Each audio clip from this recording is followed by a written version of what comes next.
show at the Tempe Improv with Yeah, Norm Macdonald. All right. Norm Macdonald! How you doing? What's going on, baby? Hey, you know, we're just doing a little radio show here. Yeah, and, let's do radio and talk about the local news. do you want to do that? Yeah, I see Tigers in the news. I'm just looking at the TV. Is he real local? No, what's local? Tell me the local news. I'll tell you the local news. A guy from Tempe, from ASU, won Big Brother 12. They called him the Animal. Did you watch? Do you watch the Big Brother at all or no? Big Brother. I watched the first 9 seasons were excellent. And then I felt it slipped. Yeah. It's slipping. I feel it's slipping. Yeah. What happened? There was this Barry. The year Barry won. What?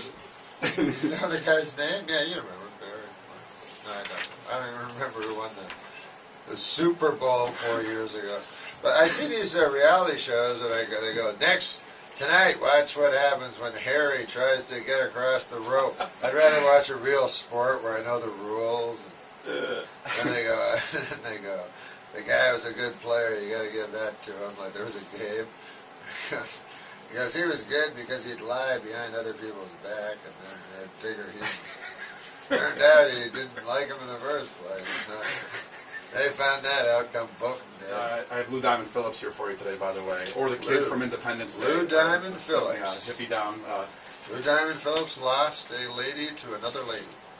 Remember that story? That's right. He did. His wife left him for a woman. His wife left him for a probably better than leaving you for a guy, because if they left you for a guy, you know what I mean? Yeah, they're measuring you Yeah, out. what do they have that you don't? You can't say that about a lady. Right. Yeah, what does she have that I don't? Oh, I guess everything. Everything that's good that you like. Okay, well I understand. Have you ever had a threesome? No. All those years on SNL and everything. I've had a twosome. Yeah. Me and another lady, and then I talk her into letting me lie down on top of her. She agrees. That's a good night. Anyways. Had a lot of onesomes. That's what I'm having. I just moved here. I just whoopee watch. Yeah. I'm counting every Well, day. even if I'm in a relationship, my onesomes are more than my twosomes, and my threesomes never have. Anything more than that is life. You know, if you have 5 or 6 people, you spend most of your life not trying to have 5 or 6 people around you, let alone in your bedroom. Whatever. We're just peeked inside the brain of Norm Macdonald. No, this is what it's like. Like, you know, I don't want a whole bunch of people. I figure if I was with 5 women, it would just be like being with one super heavy lady. I wouldn't care for it too much.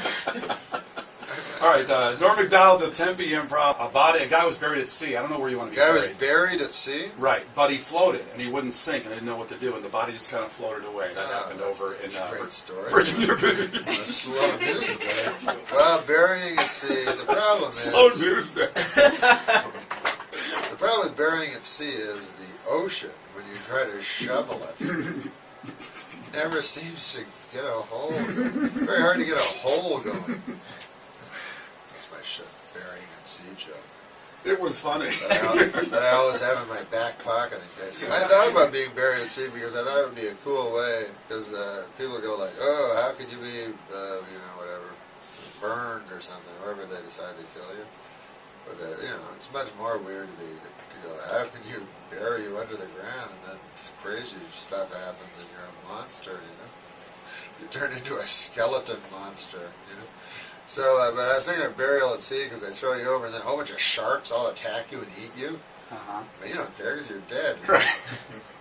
Well, they got to eat too, right? But it's super dramatic, you know, it looks dramatic if you film it and stuff. You go, this is the last shot of Dad. He was fighting sharks. He was dead. That would look much better than just a guy. They tell you with sharks, if you punch them in the nose, that's the good thing. Yeah, there was a guy that wrestled a shark in Florida. Yeah. The surfer. You wrestle one? Yeah. Well, I guess that's what I do too. You Would do you give up? something. You don't just immediately give up. You probably wrestled them unsuccessfully until you got them in a headlock and realized their razor sharp teeth is what you were headlocking. Just the other face. Shark, here's the thing they tell you on these, like they'll say, if you're in a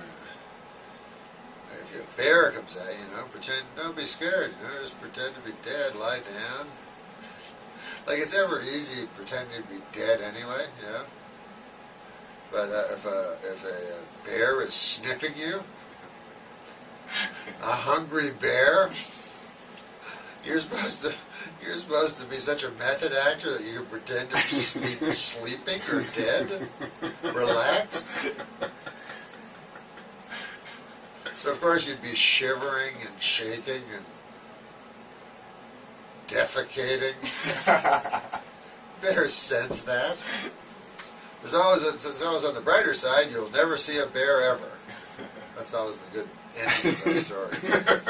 With a shark. I think that's not true though. Every time you always hear a bear like running in the city and like attacking people. So what if that happens? You never hear that story. Now listen, every city has its bear problem.